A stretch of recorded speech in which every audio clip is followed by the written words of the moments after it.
Well, we're back with another movie review. We are. And this time we went to go see The History of Sound. We did. Now, before we start, I just want to say, even though a lot of our reviews lately have been a little on the critical side, Big Bold Beautiful Journey and Eleanor the Great, I also wanted to add one of the reasons I was glad that we watched Big Bold Beautiful Journey, if nothing else, out of the 4 that we had to choose from in our poll, that was the only one that had a female character on the poster. Oh, right. And even if we have a lot of feelings about Eleanor the Great that weren't super positive, I did really enjoy seeing female friendship represented and also older female characters being represented in movies.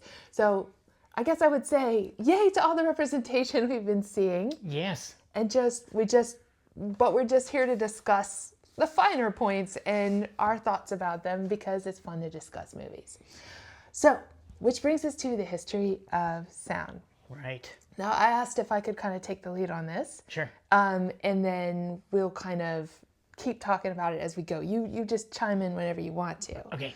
But I had a whole range of feelings while we were watching this movie, and there was definitely a point where I was getting really restless in the movie, and I was kind of saying to myself, this is the unabridged history of sound, and this is taking forever, and what's going on with this movie. But by the end of it, kind of like a book, when maybe you're reading a book and it's kind of going along the same for a while and you're even considering closing the book and not worrying about it, sometimes something happens near the end that changes things a little bit. And I'm not even sure the little bit of I wouldn't say twist, but there's the ending of the movie puts some more shading into the story for sure.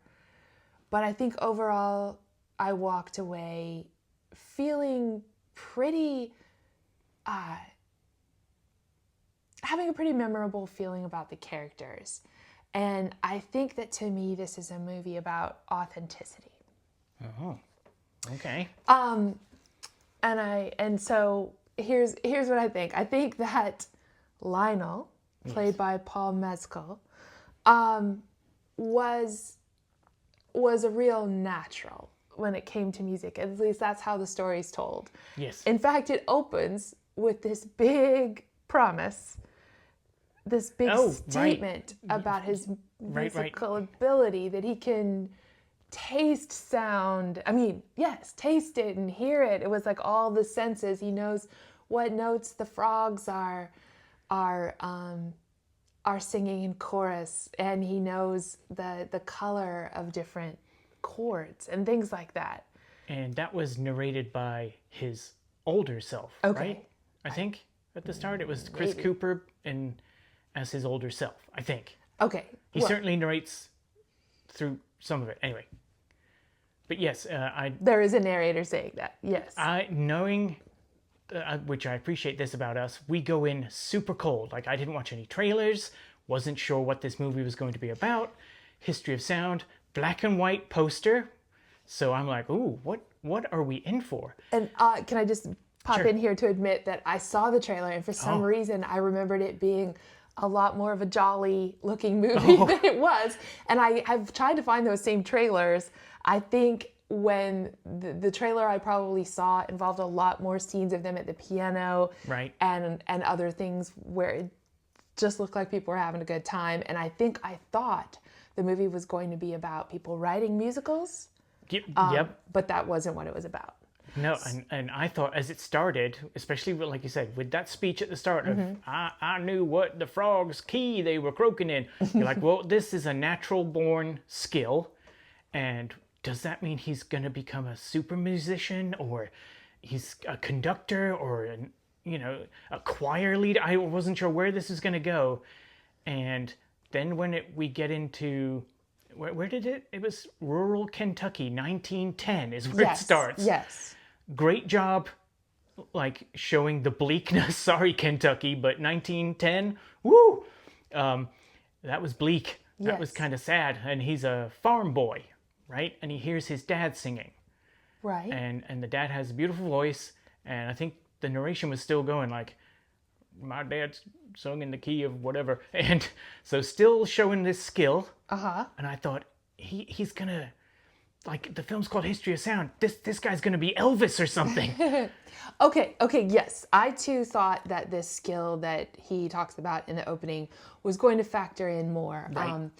I don't really think it did. No. But one thing that it does do is label him a natural. Yeah. And if the movie is about, which in my opinion it is about, authenticity, then this pits him against the character of David, played by Josh O'Connor. Both of these guys I think are really interesting, and I did a little research. It seems like Josh O'Connor's from The Crown and Challengers, and then Paul Mescal is from Normal People and some more recent movies and things. I'm probably gonna try to watch them in some things because I want to follow these actors a bit more. I thought that I was, for the most part, believing them. Oh, sure. And, they were great. But here's the thing. They meet because Paul Mescal's character, Lionel, gets some kind of a scholarship, so he gets kind of whisked out of the world of single cabin bleak farm, Which was the first thought in my head is how does that happen in 1910? Or I guess it jumped to 1917 or something like that, because it was the beginnings of World War I were happening. Something gets mentioned that someone hears him singing or something happens. Oh, see, I might have missed that then. For some reason, he gets a scholarship.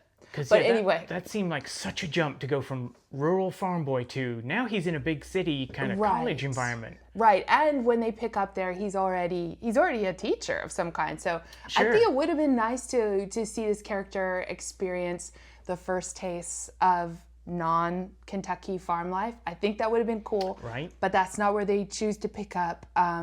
Nevertheless, I think it all has a certain little bit of a Dead Poet Society feel to me at the beginning. Yep. Everybody's wearing cool vintagey clothes, and they are bonding over their appreciation of music, much like in Dead Poet Society, they're bonding over appreciation of poetry.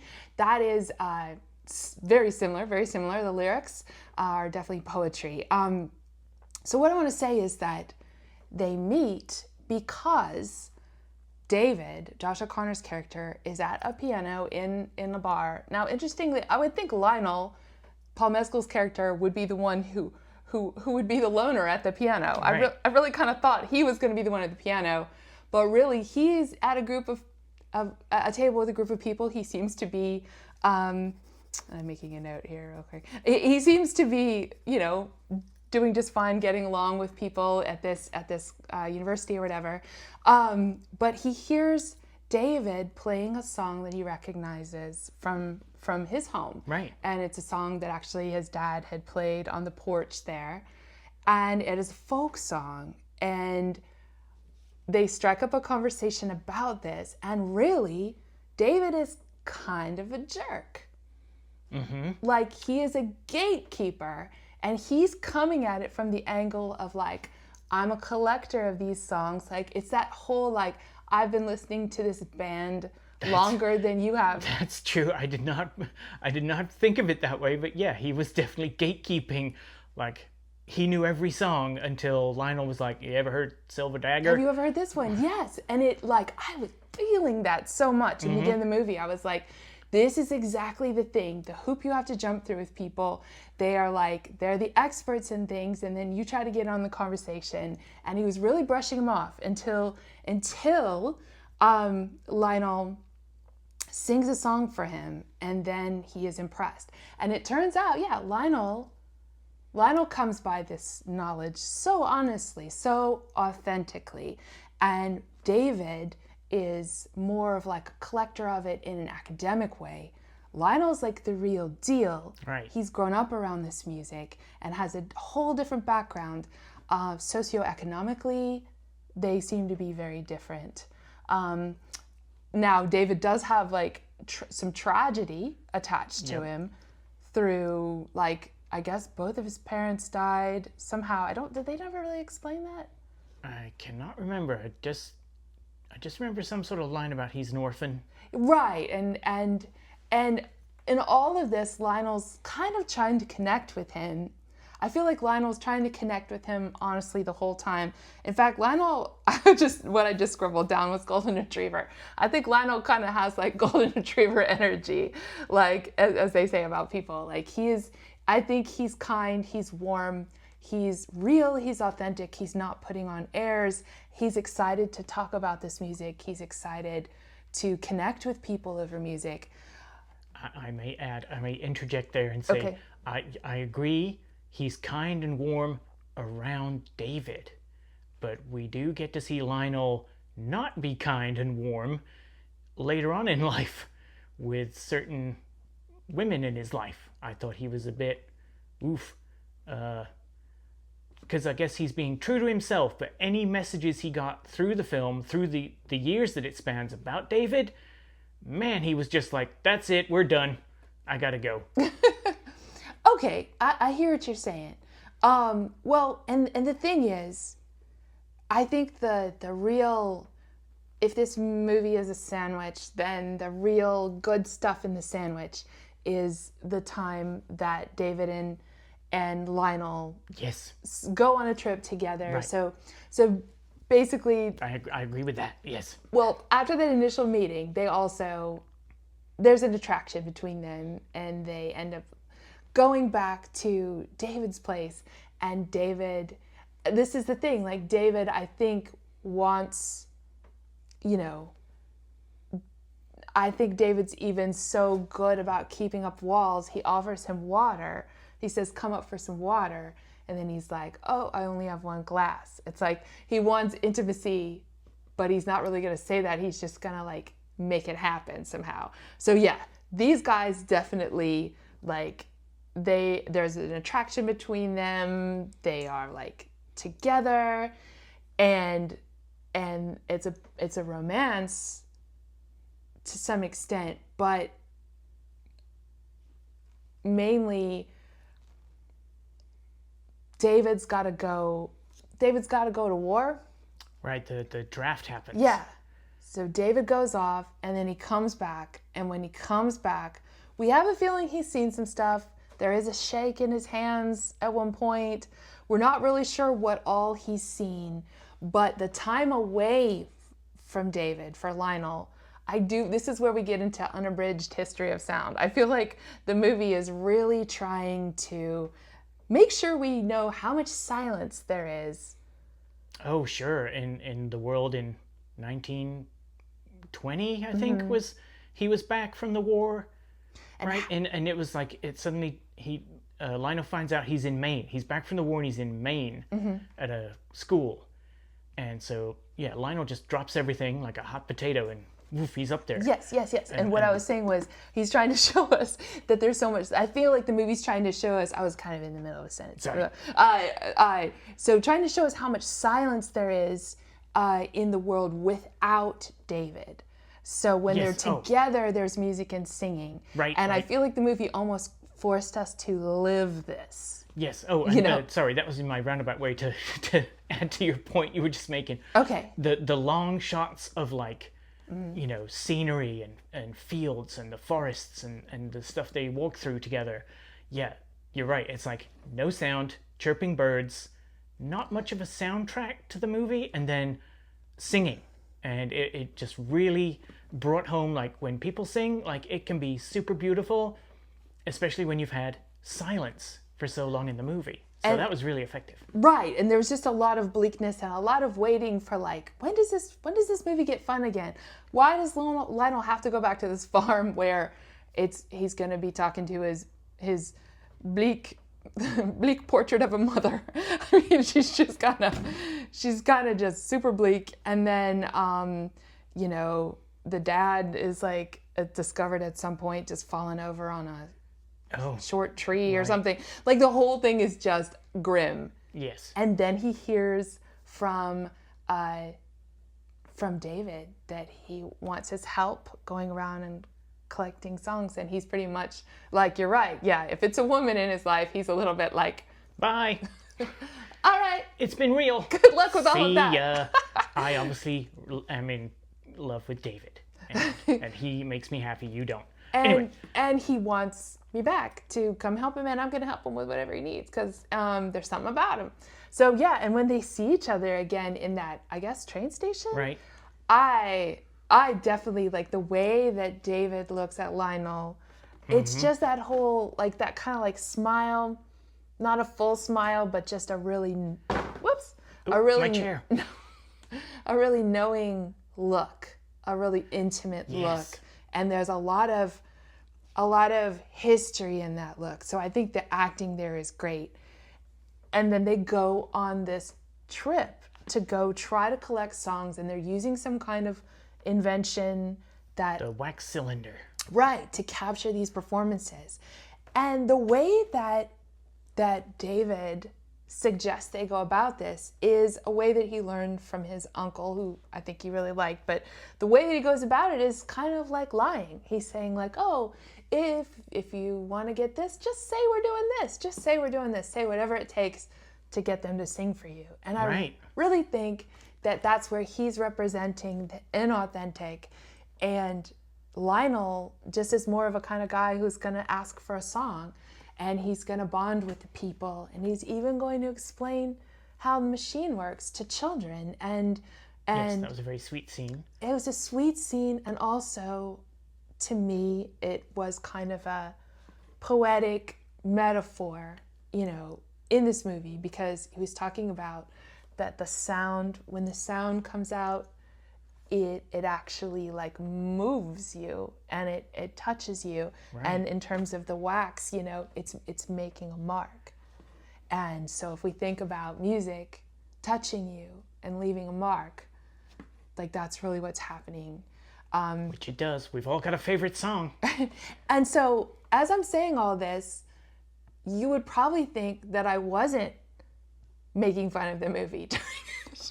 But we kind of were a little bit. But we did get, like, there were parts of the movie that when we were away from David and watching Lionel trudge his way around, we got frustrated. And I admit that I did kind of start narrating in some of those silences. And I accidentally said, did I mention I can hear sound? And we both started laughing because great. I said hear sound instead of see it or smell it or whatever. Whatever he said in the Whatever he was opening claiming he monologue. could do, which he doesn't really come up. I can taste colors and smell sounds. Something like that. So we kept making fun of that. But yes. But to your point, yeah, some of the pauses are warranted. And like you said, the silence. It really does emphasize the music when it gets going. But some of those scenes moved at a glacial pace that you wanted to shout, "Get on with it!" like Monty Python at the screen. Like, come on, we don't need to see you trudge every mile through the Kentucky forest. We get it. Just it to was get like, home. Yeah. So, and here's the thing: when we saw the final credits, it mentioned that this was based on a short story. I did a little more looking at. It looks like maybe it's 2 different short stories by the writer Ben Oh. Shattuck. And that's when I was like, oh, short story, eh? Like, and that's kind of how I felt about Big Bold Beautiful Journey, that it should have probably been a short film. Right, And they could have gotten away with like plot holes and things a little bit better, because maybe a short film was just kind of like a cool experience that you don't overthink because it's a short film and you're like, hey, thanks for that. I feel like this, I don't know why they were trying to do what was maybe almost like a 2-hour movie. Yeah. I'm not sure why they felt like, unless they were just determined that you were going to feel some of those long passages of time. I could see that. Either that or this was a getting paid by the minute kind of thing. I don't know. We made some bank then.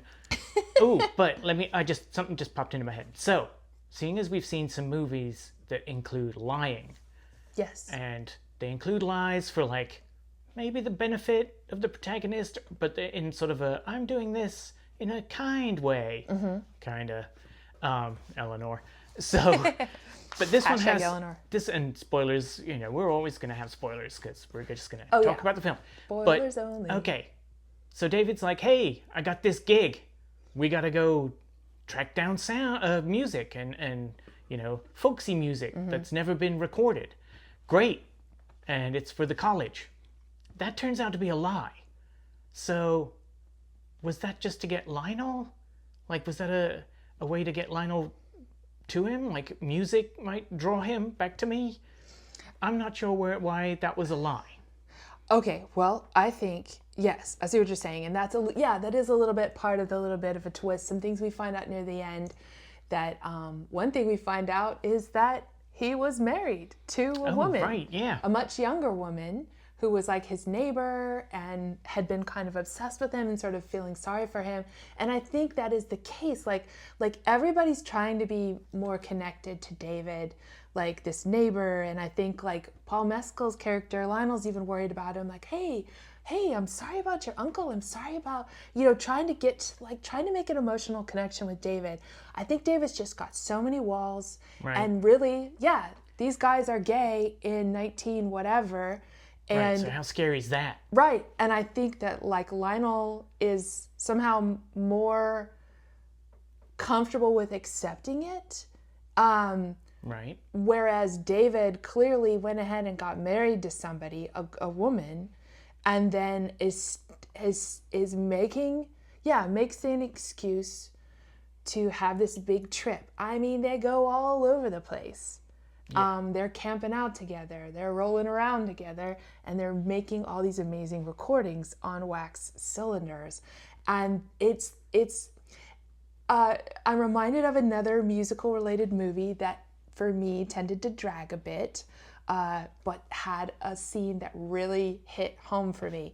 And that's the movie Once. Never saw it. Big chunk of years ago, and it later became a musical. But I was going to guess The Wiz. Go ahead, sorry. But in that movie, they make a recording. They kind of form like a little band and make a recording, and they go play this tape in the car. They drive around and listen, or at least they sit in the car and listen to the recording. And it's this big bonding moment. And I think that is what this movie has. That bonding of going and making these recordings. It is such a bonding experience. And these guys caring so much about this music, which is like lyrics and melody are both really strong. When these folk singers are singing, their vocals sound like almost like fiddle parts, there's like all these little wavering bits in them and little runs that they do that are very similar to like a fiddle solo.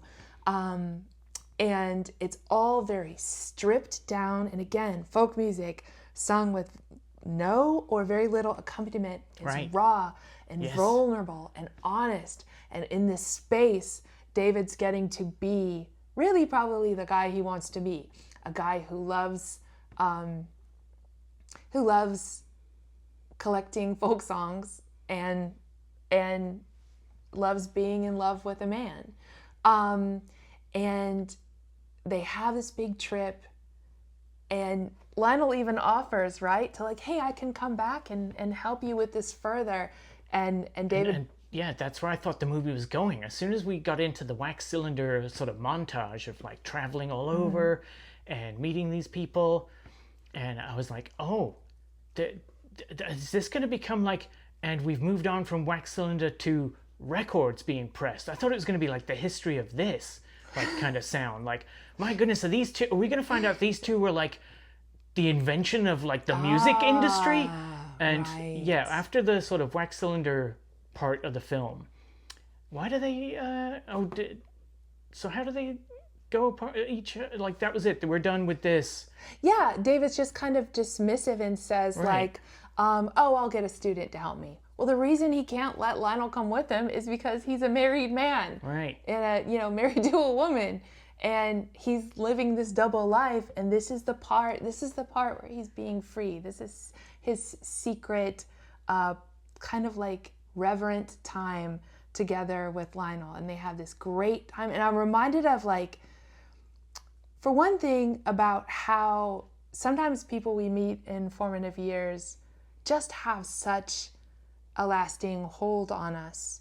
And so both of these guys kind of go their separate ways, and Lionel goes off and And again, this is where I think we're sort of subjected to the passage of time and everything. But Because it jumps to like 1923 and Lionel's in Rome.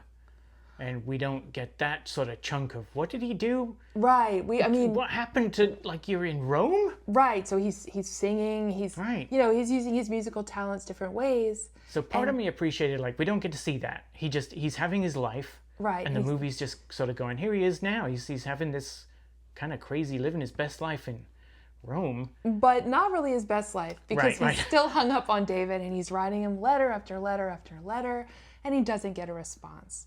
And what he later finds out, once we, does it take until he's Chris Cooper level, or does he find it out? Does he finally just show up when he's Paul Mescal?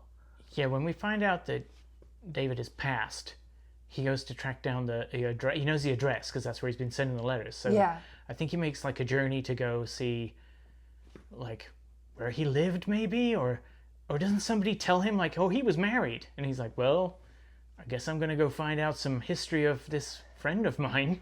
Right. So he goes. Oh, so he goes, and yeah, the woman's still pretty young, so he must have been Paul Mescal version at that point. But also, I just want to interject. I really love the part where he's in Rome, and he's with someone, right? And he's like, I've got a job offer for London. I'm going to be a conductor. And his friend in Rome is just like, oh, so I guess you're going then. All right, well, good life. Have a good life. Bye. And sort of storms off, and Lionel seems like nonplussed, like, well, I guess I'm going to London. Smash cut to, I really appreciated obvious English people. Sorry, but bad teeth and all, and weird haircuts as they were singing in the choir, and he's the conductor. I just immediately knew, oh, we're not in Rome. This is England. Like, look at those guys. Right. Anyway, Right. They were a trip. And it does seem like Lionel's getting into different relationships with Yes. people, sometimes men, sometimes women, and Right. he's not really deeply caring for any of them, because he is still hung up on this really just beautiful adventure. And that the actor did a great job in conveying that. Like, I never believed those relationships at all. Right, right. There's a look in his eye, like, I'm just doing this because Right. I think that's what you're supposed to do in 1923. Yeah, and I think when you combine creativity and like all the things that go into a relationship, if you can, have somehow do creative things and also be in this everything with a relationship with somebody, I think that's what these two experienced. They were like connecting on so many levels, except that David was always kind of keeping walls up. But there is something that happens, and I wonder if you were like feeling quizzical about this when they're walking through the woods, going from place to place to capture songs from different households in their wax cylinders. Lionel has brought a pillow as part of his Oh, yeah. traveling gear, and the pillow has a hole in it, and feathers keep falling out, kind of like Hansel and Gretel style. Right. And David keeps Stopping and picking them up for him. he's picking them up and just kind of gathering them for him, and Lionel really has no idea, and I think there's something to that. Like, David cannot be, for some reason he's got all these walls up, who knows, from his various trauma or whatever, but he cannot just come out and be like, I care about you so much. But Right. he is gonna like gather the feathers behind you. And later when he's like, he gets them out, he's gonna do something with them. My trying to figure out the movie brain was like, is he about to, because I was also like, where is this movie going? I was like, is he about to frame him? Like, I really got this idea for a second. Was he gonna do a crime and then scatter pillow feathers and somehow Wow. frame That Lionel? would have been crazy. That was like the goofiest idea, but I was again just trying to figure out like, what is he doing? But I think what he was doing is secretly trying to care for Lionel. And that bothered me. Like you said, he's got walls up and he's picking up the feathers, and it's so sweet, and shoving them in his big like pea coat jacket pocket. Like, I'm keeping these feathers safe. These are going back in the pillow. So it bothered me that, he secretly stuffs the pillow with those feathers. He doesn't say to Lionel, hey, Look, you've been dropping feathers, silly Billy. Yeah. Here you go. Like, he has to, Right. he can't even open up and be like, I've been picking up your feathers. Right. He's got to wall up still. Yes, yes. And I think that's why, like, even though the movie frustrated me with its slow pace, ultimately, I really felt like the character of David, you know, it's kind of like that, like, living rent-free. You might be, like, living rent-free in someone's head that you thought they just really, like, could really take or leave you. And clearly, David loved Lionel, even though they had very different energy, and David had that gatekeeper, too cool for school, dismissive energy. He really loved Lionel.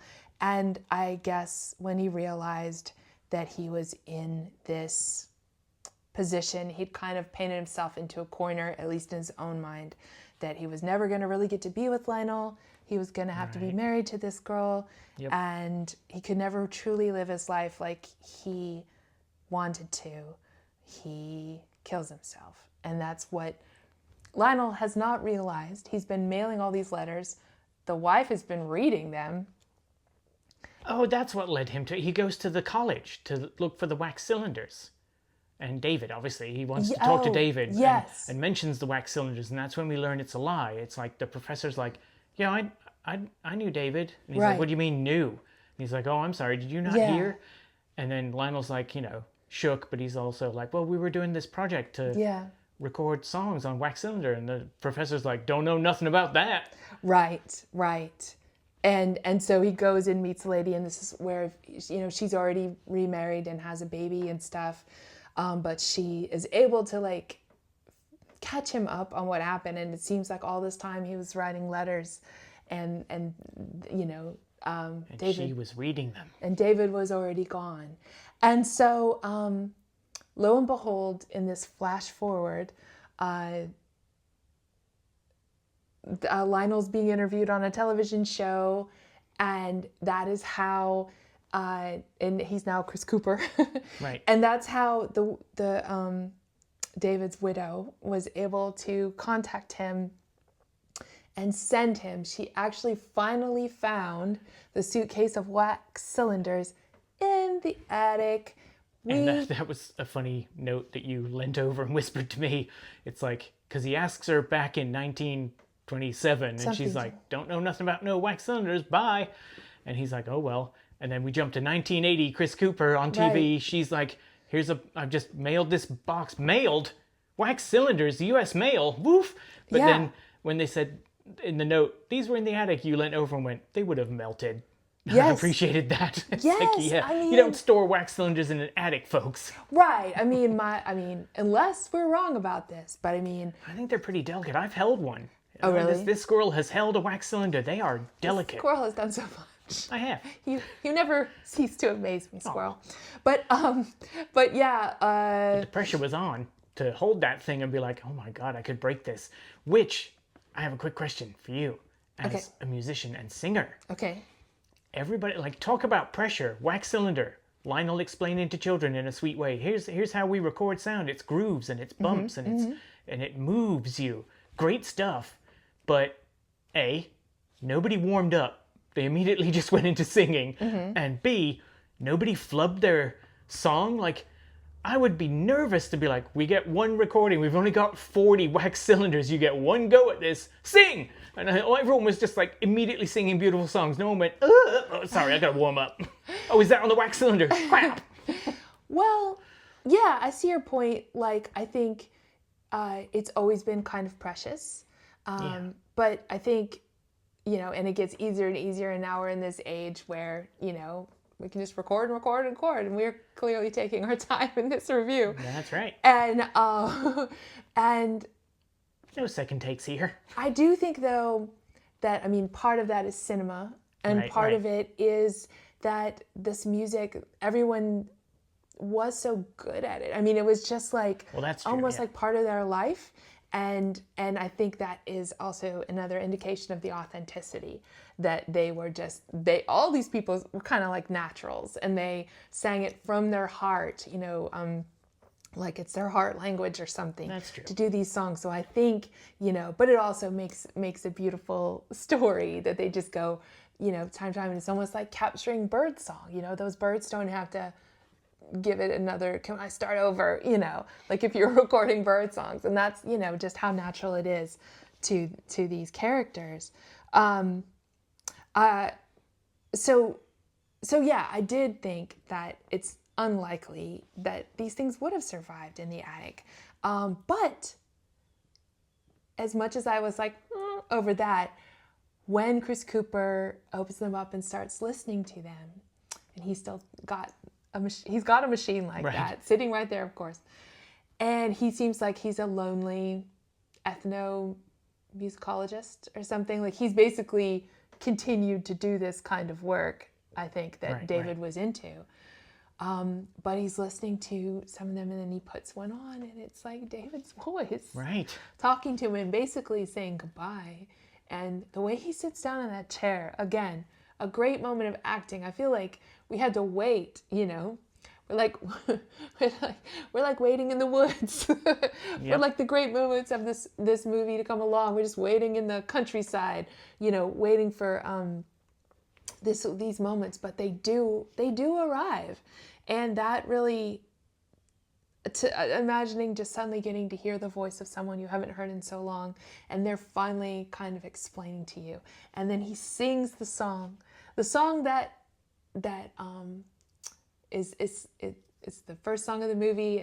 It's the one he hears being sung in that bar as a young professor or whatever he is, and then it's a song that continues to stick in my head since we've seen the movie. It's been in my head, and it's this song Silver Dagger, and gosh, like, yeah, and it's so pretty.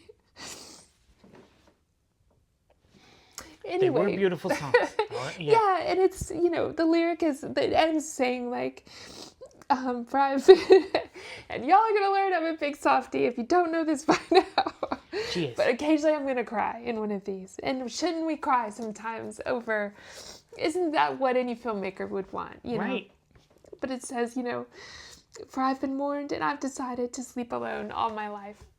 And I think that's probably what Lionel and David both had to conclude. Like, Lionel seems like he's gone to be alone, and David chose to die rather than not be with Lionel or not live authentically. And maybe he just couldn't make the leap. Sometimes when people, sometimes people decide to leave the world because they can't admit the truth. And I think that a lot of times there's all this pressure, but like if you are really able to think about like worst case scenario, what is the worst case scenario to like leaving your young wife and going to live with Lionel in happiness? What's the worst that can happen? True, is a different time, but also they seem to be having a pretty good time of it while they were together. So maybe I don't fully understand why it was so impossible, but I also think that David had a lot of complicated feelings about what he was supposed to be in this world, and he could not be truly authentic in his love life through and through. And he was probably always kind of jealous of Lionel's ability to be authentic and connect. That's and I'm sure some people are probably, dealing with that now, trying to be true to themselves and having a hard time. So I can't even imagine back in the 20s what that must have been like. Quick shout out to Lionel's mom on the Kentucky farm. Woo! She was fun. Wasn't she just? Wait, what? That was a stern-looking lady. That's why I called her a bleak portrait of a woman. Yes, like, she bleak. was, like, really there. I thought you were being nice. That's a nice way of putting it. No, just that she was so almost, like, expressionless, that she was more of, like, two-dimensional. I really, like, certain people in this movie come across a little more as, like, we're in a play saying our dreary lines about, for historical context. And some people are like really like Yep. exciting, living, breathing characters. Anyway, Yes, they were. that mom was depressing as heck. And Yes, she was. but she probably had to be in order to create contrast for the world that Lionel wanted to be a part of, and why it wasn't tempting to stay on that farm where we're not even sure what was going on at that farm. We were like, the farm that seems to grow nothing, The farm that seems to have grandpa outlive the mom somehow. Yeah. And Yeah. grow dirt. They're dirt farmers. I don't know. Yeah. I'm not sure either. But But that's boy, not really the note I wanted to end on with all that of conveyed this. bleakness. But instead, it ends on such a sweet note. So Yes. So, History of Sound. Those are our thoughts. We're not doing a numerical rating. We're just talking about what we think. Yeah. And it's our longest one yet. And I cried. So how about that? Good review. And I will be back in a few days with another movie review. And sure will. if you made it this far, Thank you. thanks. Bye. Bye.